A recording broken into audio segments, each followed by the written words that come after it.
NFL ticket prices have plummeted in the wake of the uproar over the national anthem protests, dropping for the first time this year below the 2016 season's prices.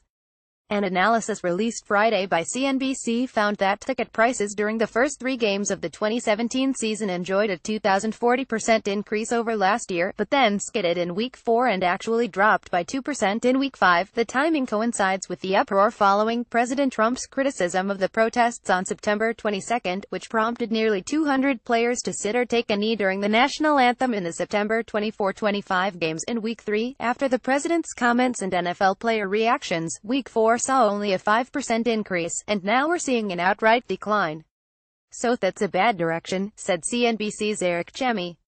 The figures, based on data from the website Ticket IQ, come with the national anthem protests losing steam in the 2 weeks since Mr. Trump suggested team owners should fire any son of a bitch who refuses to stand.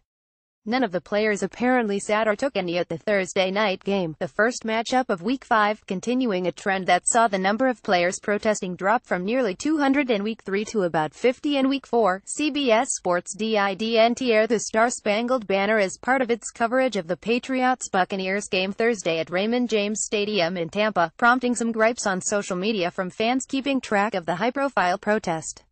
Fortunately for anthem watchers, Greg Auman of the Tampa Bay Times was on the scene and reported that there were no kneelers on the sidelines. The Bucs held a moment of silence before the national anthem as fans were asked to hold up their cell phones with lights on in memory of the victims of this week's mass shooting in Las Vegas, said Mr. Auman.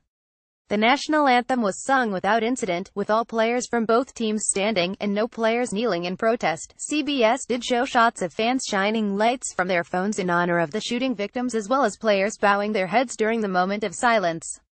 The Takaakni protests began last season as a statement against racism and police brutality by players like former San Francisco 49ers quarterback Colin Kaepernick, who has not been signed this season.